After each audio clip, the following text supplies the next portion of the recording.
Hola locos de los idiomas, me llamo Daniel y en este vídeo quiero presentaros un método de aprendizaje rápido de los fundamentos de los lenguajes que queráis aprender, o al menos de unos cuantos, porque no estoy seguro de que este método funcione con todos ellos, pero aún así os lo voy a presentar.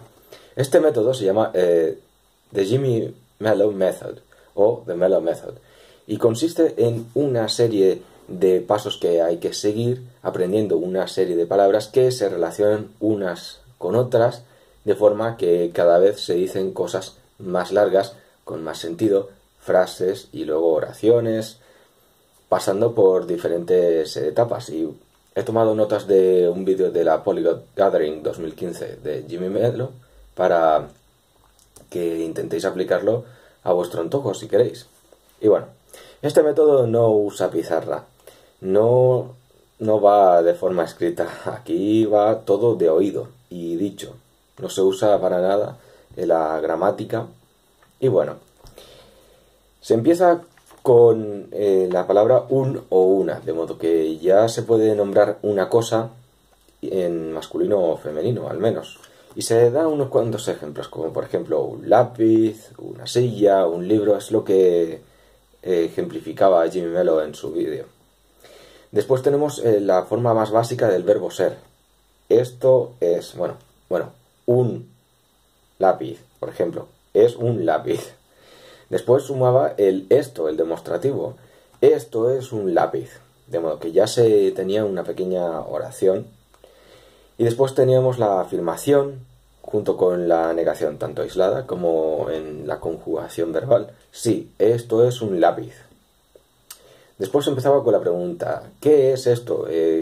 Animaba al público a participar. Esto es tal, esto es una lámpara, esto es una ventana. En fin, y seguía así, cada poco añadiendo más vocabulario.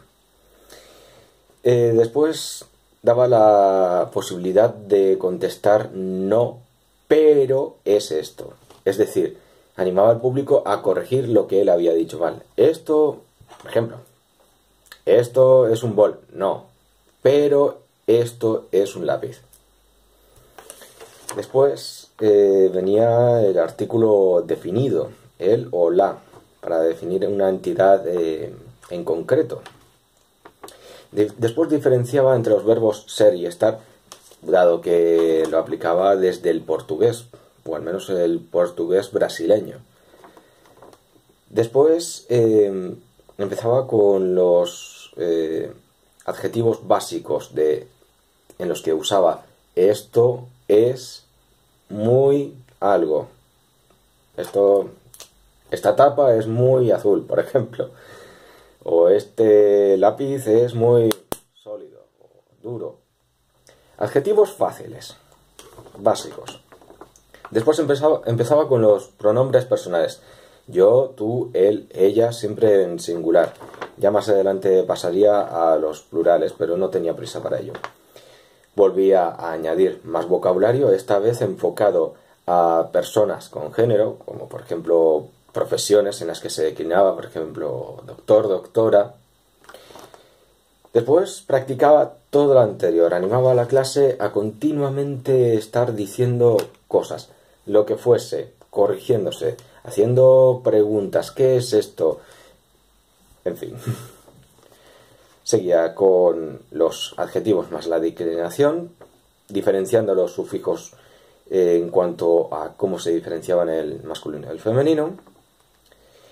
Y después empezaba con una estructura un poquito más compleja, por ejemplo, añadiendo dos sintagmas nominales en forma de nominativo y otro en complemento directo o acusativo.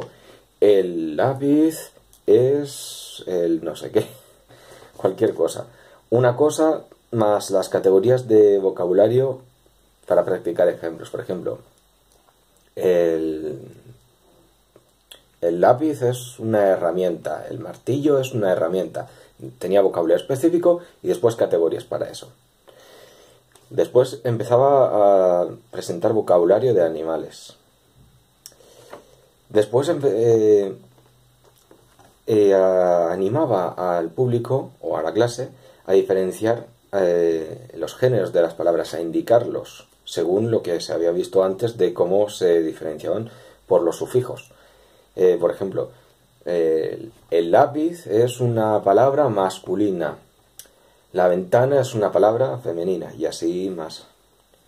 Después empezaba a introducir las preposiciones, como por ejemplo de, que indicaba el posesivo, el genitivo, y lo conjuntaba con el uso de otras estructuras anteriores. Seguía con numerales cardinales, empezaba con vocabularios de sitios, como por ejemplo ciudad, pueblo, cosas así. Después presentaba cómo hacer una pregunta, cómo se forma la estructura de las preguntas, cómo se cambian los elementos de una oración para que además, tenga la entonación, para que sea una pregunta en el idioma. Seguía con unas conjugaciones de ser, estar junto con los pronombres, preposiciones espaciales, por ejemplo, encima, debajo, detrás, delante, cosas así. Después se enfocaba en mejorar la pronunciación y entonación, por ejemplo, creo que hicieron la reunión en Alemania y allí de brasileño no tienen mucho de mi experiencia, así que tenían cierta dificultad para hacer sonidos nasales o alargar las S o ciertos diptongos. Después hacía un repaso general y hasta ahí llegó la presentación que yo pude ver en YouTube. Seguramente este método está incompleto por estos puntos, pero podéis seguirlos para intentar aprender un idioma por vuestra cuenta. Y bueno, esto es todo. Si os ha gustado el vídeo, no olvidéis darle a like, comentar, compartir, suscribiros para estar atentos a más contenido, id a los grupos de Facebook, invitad a más gente, pero sobre todo aprended. Muchas gracias.